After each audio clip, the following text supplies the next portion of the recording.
Hi, and welcome to another Seeking Asylum review here at Terribly Fun Films. I'm your host, Bobby, and today we're looking at the new Asylum movie, Independence Day. That is a group of people who are independent, so independence, their day, so it's possessive. So it's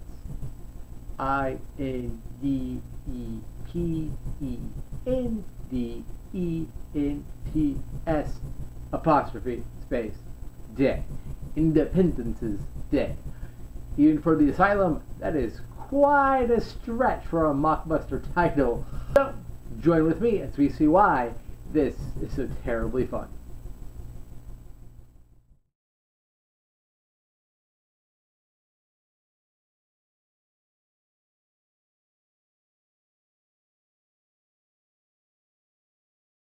Being released the Tuesday before Independence Day Resurgence, which was just the week before Independence Day, which is today. Independence Day is an alien invasion story with a strikingly similar poster and cover art to the Asylum's own Battle of Los Angeles, not to be confused with Battle Los Angeles, in that one. And it is about Orions, the aliens, come to Earth and they shoot down a plane that is sort of looking at their ships.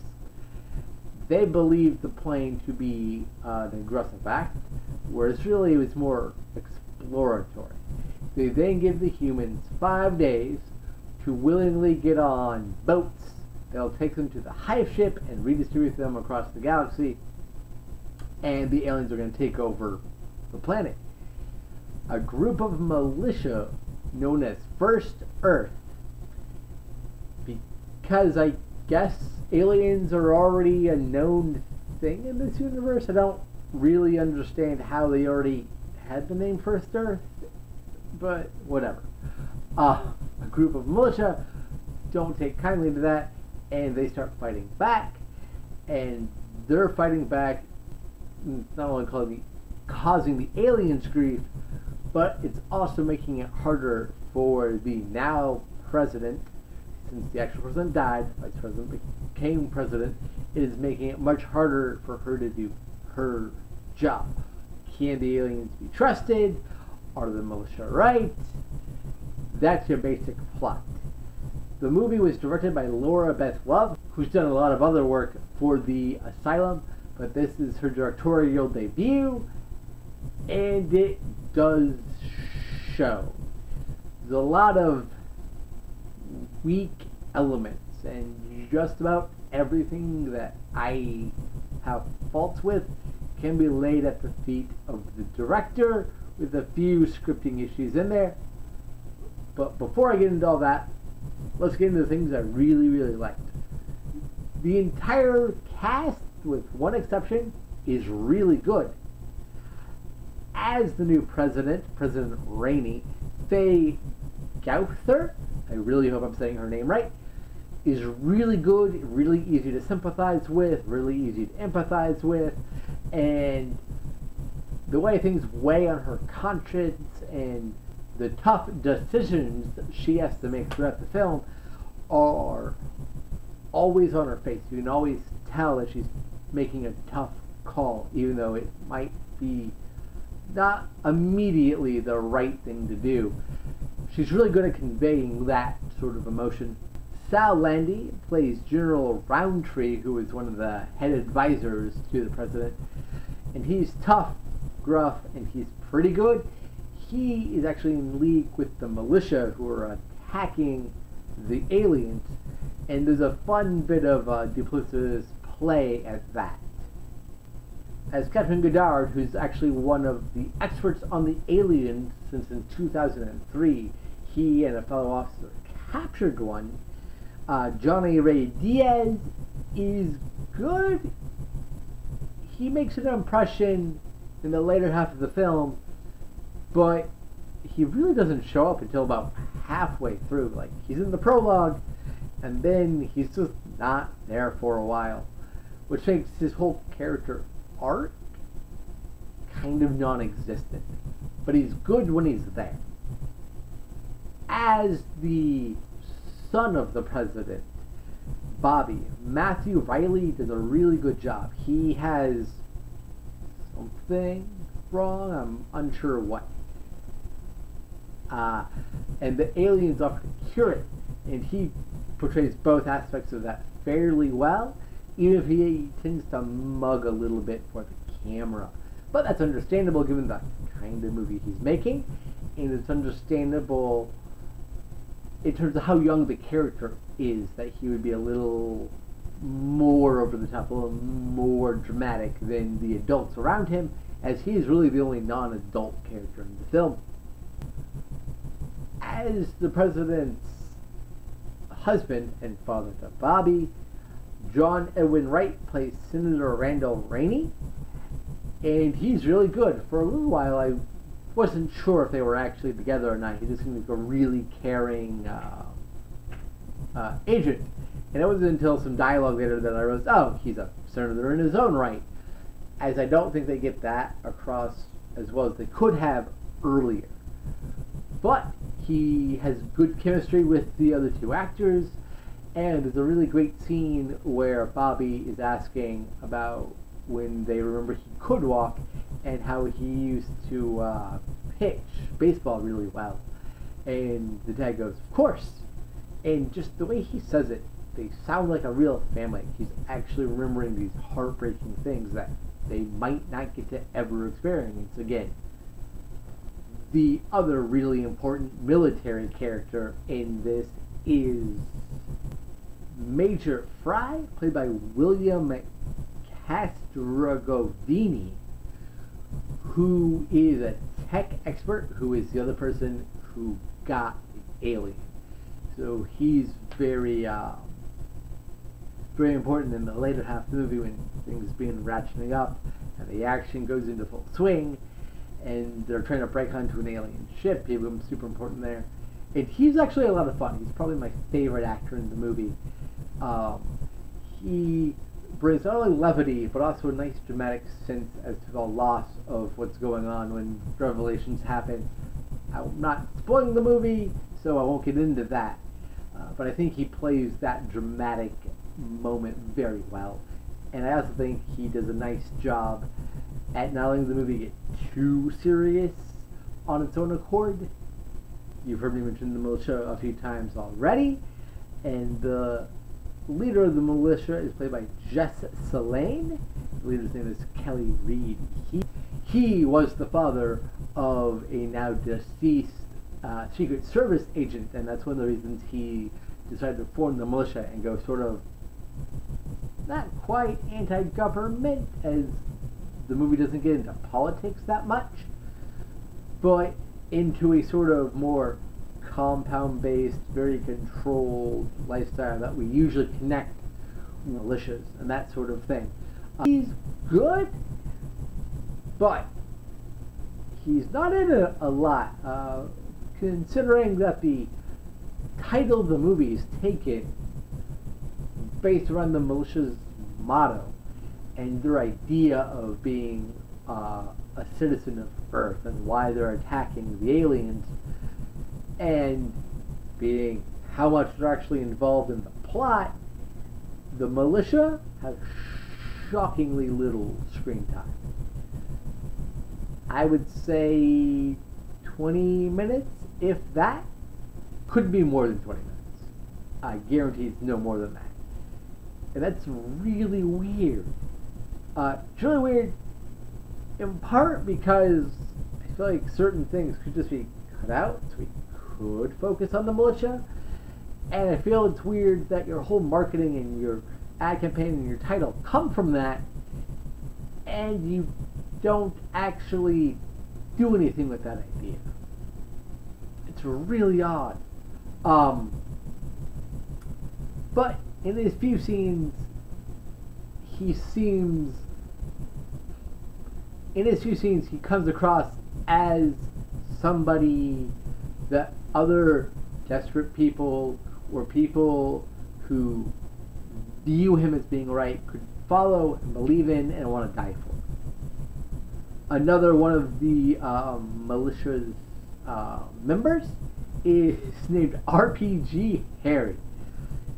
You can probably guess why he's named RPG Harry, and he's played by Doreen Walker, and he's great fun. Yeah, he gets a really amusing comedic moment when attacking these tiny little alien like drones. Basically, they're not the Hive mothership. They're not one of the larger like transportation ships that are hurting the citizens off of Earth. It's just these little drones, and when he tries to fire at one and certain things happen, it's really amusing. He's good, but again, malicious, not in it too much, so doesn't really have much staying power. Sadly, for the acting in this movie, not everyone gives their 100%, as I believe the other people I've mentioned have. Jacqueline Arreo plays Red, the main female militia member, and she's the worst actor in this film. She's really bland and boring, and she never sounds believable. It's almost like she's reading everything off cue cards. And that the distress and emotionality and the drama of what she's seeing happen around her never comes across her face. It's there in the script, but she never sells it. She never makes you believe in it. She's doing that part, and again, acting-wise, and again, the militia aren't in it enough for that to become a real big worry in any way, shape, or form. She doesn't really torpedo the movie that much. She really only gets one dramatic sequence. It's maybe a minute long, and it's, yeah, she's not good in it, but it's such a small percentage of the film that it doesn't matter. The visual effects were, of course, supervised by Joseph J. Lawson, who again does some coolest special effects for the Asylum, and the actual artists in helping design and that sort of things were Mike Verta, Tammy Klein, and Glenn Campbell. Glenn Campbell's name has popped up a few times in some of my reviews, and he does really good work. And the effects here are very twofold. From a design standpoint, in terms of the artistry, the amount of detail, and the amount of effort shown into just the small nuances of the alien ships and the aliens themselves when they're finally seen in whole at the end of the movie, is shockingly impressive. These are some of the most detailed and artistically interesting and memorable CGI elements I've seen the Asylum do. The ships have a lot of little details, little turrets, little trenches, little designs on them that really make them feel organic and from another civilization, from another world. And that's great news. That's fantastic. This comes at our price. I'm strictly talking about the Hive ships and the transport ships. The drones, they have that same amount of detail. They're small enough to where they will avoid this next thing we're going to talk about, as drones look good constantly. The price this comes at is in rendering. With the release of Zombies earlier this year, the Asylum really upped their CGI game to a whole new level. I mean, we're talking the same sort of jump that Jack the Giant Killer represented in Asylum's work from Transmorphers to that. Yes, there were years in between. There are years in between Jack the Giant Killer and Zombies too. I think you understand my point though. Where the fur and the look and the way they interact with the humans were so incredible and believable, with some exceptions of course, that it really jumped up a whole new game. This, in terms of how they're rendered into the scene, how the humans interact with them, and that sort of thing, take a step back from that. still better than Transmorphers era Asylum films. So that's really good. That's about 2006 to about 2009, I'd say, the era I'm talking about with that. This is better than that. But, given the impressiveness and the quality of their work for the rest of the year to date, this does feel a little bit of a letdown. With that being said, I actually don't mind it that much. I don't mind that some of the green screen around the actors is really bad. I don't mind that you can kind of tell sometimes that it's just a CGI orb on stock footage of a skyline.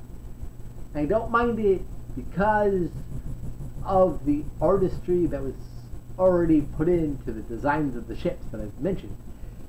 It's such a high level. It's so unique.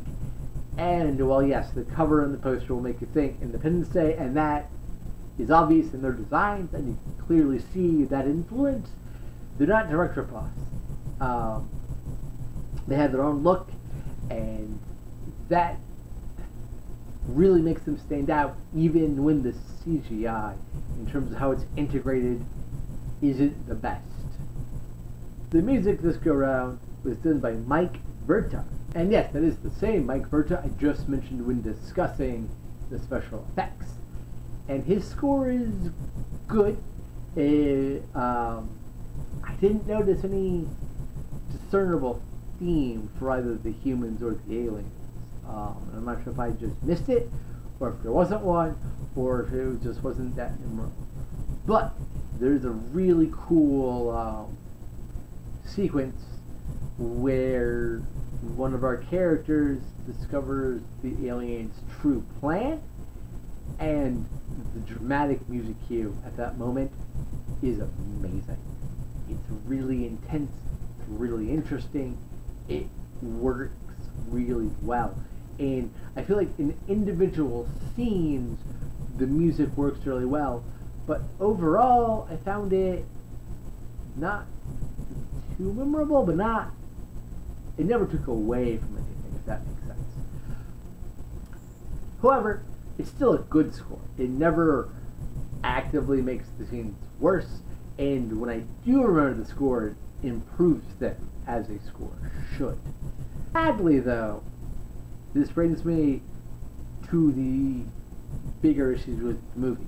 Cinematography, the editing, and just the general directing of the film. Laura Beth Love did all three. She directed it, it was her directorial debut as I've mentioned. She was her own cinematographer, and she was her own editor, and maybe it was simply too much for her. Maybe she really thought she could handle all three, and she couldn't. Maybe they just needed to cut certain scenes for time. I don't know. What I do know is the editing in this movie is actively terrible for the entire 90 minutes this film runs. And when I say actively terrible, I don't mean there's just one scene with one weird edit. I mean, for the entire movie, it has sloppy edits that are either heavy and obvious, or are so jarring in what we're cutting to that any basic rudimentary knowledge of visual filmmaking, visual representation of the line of sight, and the access that the camera represents for the fourth wall, as it is called, is completely shattered. What I mean when I say heavy edit is very similar to what I was talking about in the Santa and the Blue Demon versus Dracula and the Wolfman review. Editing that gets you the most into a movie, that makes you feel the most, is editing you don't notice. So when you're watching Psycho and the shower scene plays, everybody knows the shower scene. You're so invested in what you're seeing that you don't notice there's actually no nudity. There's never any contact that is seen on screen between the knife and the person being killed. It is all editing, all in the power of perception. You see the knife coming, we cut, you see her screaming, and you just, your mind fills in the blanks, 2 and 2. And therefore it seems like that happens even though we're not explicitly shown that, even though. But it doesn't matter, you don't need to be shown every last detail of the movie, and the editing in that sequence is so fine-tuned that you never notice. You did not realize that when watching the film. Of course, nowadays you probably don't know that. It's just common knowledge. But I believe my point stands. Edits are obvious. They're obvious with every transition. They're clunky, and they don't feel like they're timed out properly all the time. There's a sequence where the president is trying to negotiate with an alien, so she is on the ship talking to the leader of this colony. And the aliens, by the way, I didn't get into that. They look really cool. I liked their design. They look sort of like living mesh with this weird horn thing coming out, and they kind of walk on these, like, not fists, but like backwards haunches. It's really interesting. I like their design quite a bit. Sorry I didn't mention that earlier. She's trying to negotiate peace between the two species. So we have our frame, and the giant alien is here, she is here, and we have our master shot, then we have a medium shot of still both of them in frame, and then we'll cut closer to just her. And in one sequence like that, she'll be standing like this. She's looking up at the alien, they're talking. We'll cut back to the alien, instead of come back to the master, cut back to the alien. It doesn't. We cut back to her, and the way these things flow, may either she should still be like this, or we should have a medium to wide shot that shows her changing position. But instead, she'll be in an entirely new position. I'll show you what I'm talking about in my own editing. I'm going to stop this particular scene with me going like this. This new scene is all of a sudden just me without my hands on my face or screaming or anything like that. It's jarring. It doesn't work. It feels unnatural. And in movies, no matter what your movie's about, no matter how you choose to tell that story, no matter who you have chosen to portray that in terms of your actors and such and all that jazz, you're still doing a visual thing. You still want people to be wrapped up in the story you're telling, which means you need to make it be believable. And therefore, having weird things like this bad editing, which takes you out of the movie because it's bad editing, and then takes you out of the movie because people don't move like that, so it feels unnatural. Even if you couldn't go, oh, that's bad editing, you could look and go, humans don't move in that way, there's something off here. And then, in retrospect, talking it out, you'd realize, oh, bad editing. This editing is really bad. Her own cinematography isn't that much better. The scenes often look flat, and they don't have a lot of depth of field. Again, going back to an earlier Asylum film from this year, Little Dead Riding Hood looks amazing. Every scene has a long depth of field. Every scene has stuff in the foreground and the background that looks like it was put there with care. Like, it's very painterly, if you will. That movie clearly has a lot of comic book inspiration, but the comic book inspiration isn't the only reason it looks like that. It's the competency and skills and the care of the people who made it. Not to say Laura Beth Love didn't care. I mean, she did multiple things in this film, including a cameo as a fighter pilot. So I think she did. I just don't think she had it in her to do all three jobs properly.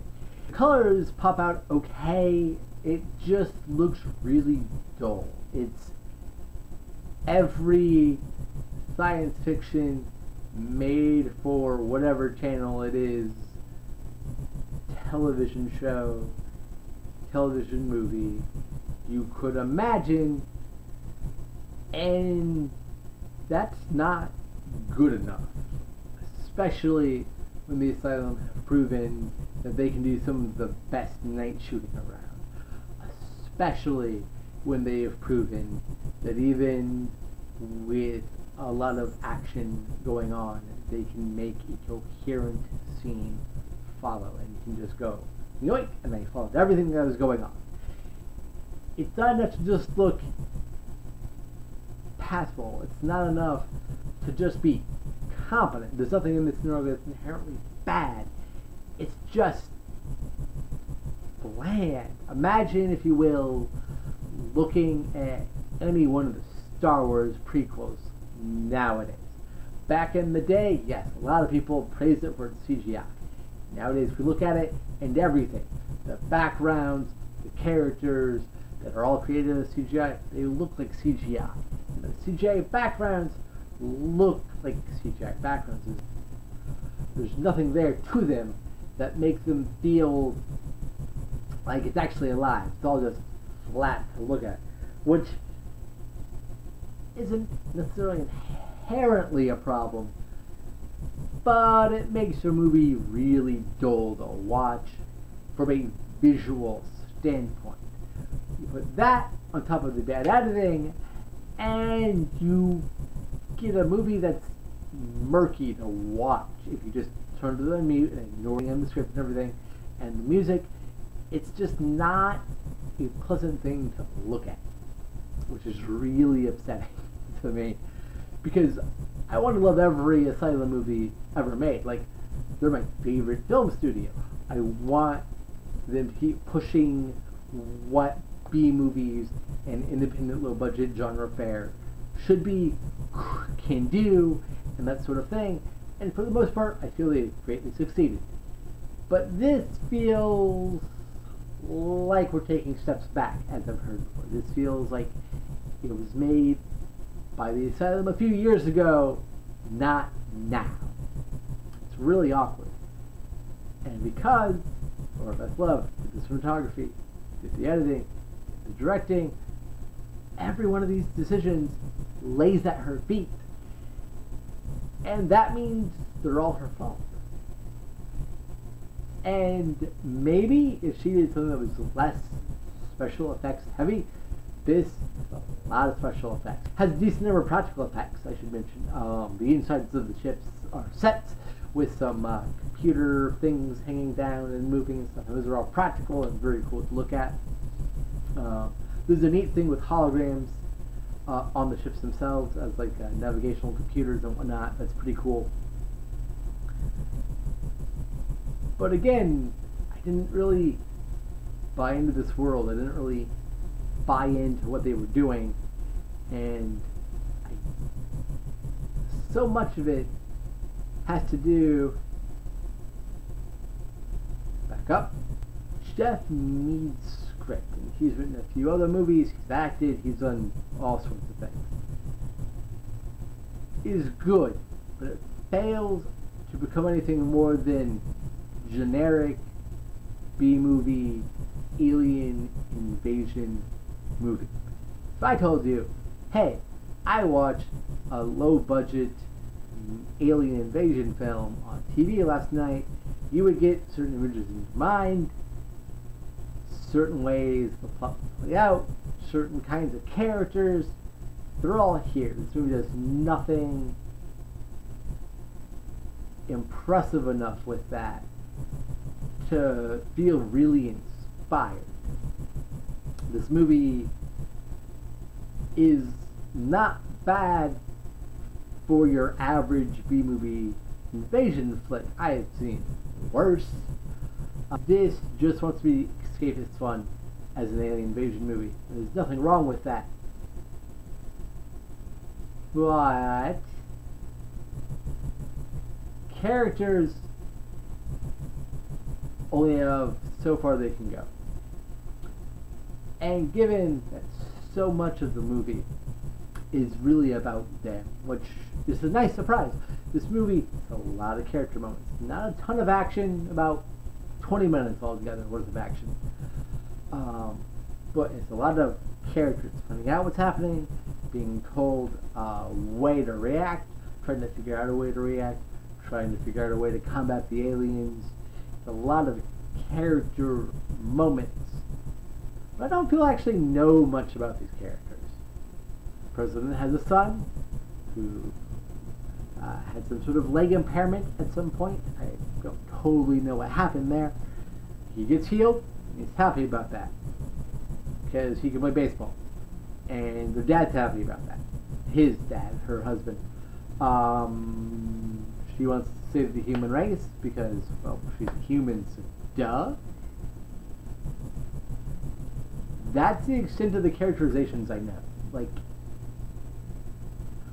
I could tell you more characterizations about the Sci-Fi Channel movie Independence Disaster, which I watched a year ago, last Independence Day. And I've only ever seen it the one time, and I haven't reviewed it.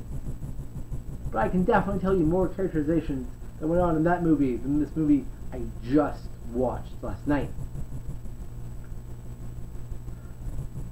With all that being said, the characters that we do get are at least likable. They're interesting, and I didn't dislike any of them. I wanted to see them win. I was rooting for the humans, which, again, sometimes, not always, sometimes you want all the humans to die. I've seen that in zombie movies, I've seen that in alien movies. Sometimes the humans are the worst, Prometheus, and they're the dumbest people alive. That's not the case here, thank goodness. They're so unmemorable, so unremarkable, that I don't have much to say on them. The script is standard, I guess? I don't know.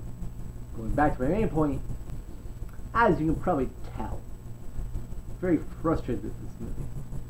Yes, based on the trailer and the artwork, I was expecting more, and fine, that's my bad. Movie shouldn't be judged on what it didn't do, but what it did do.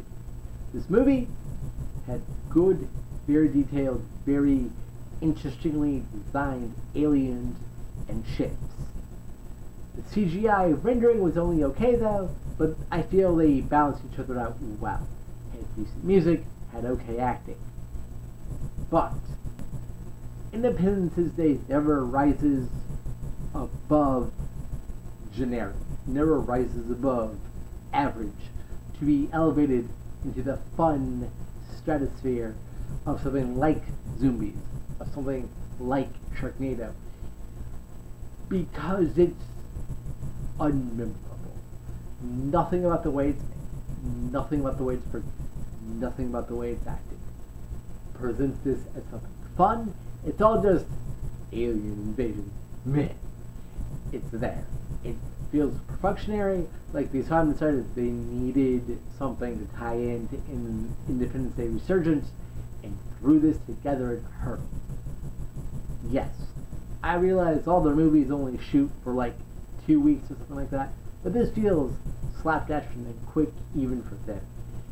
If you're a huge Asylum fan, they have made worse movies. This is nowhere near as bad as Almighty Thor.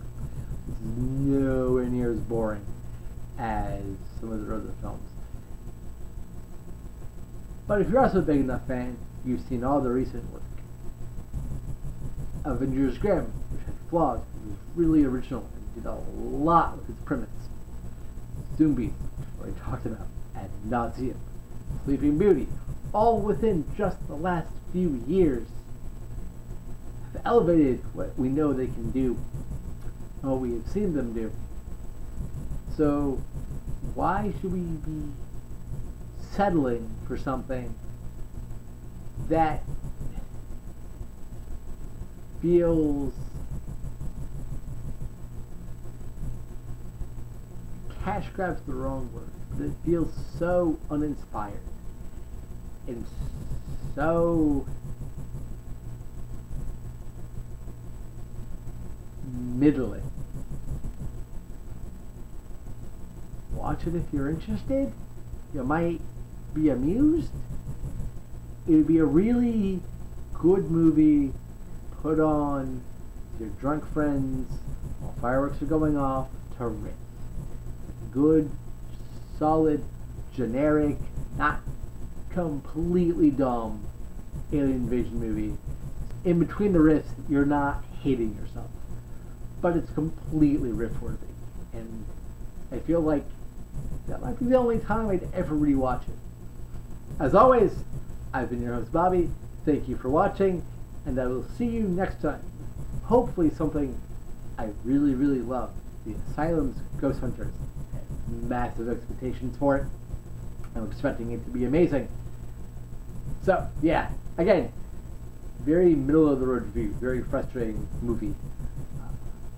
I hope you guys have a good Independence Day. Thank you.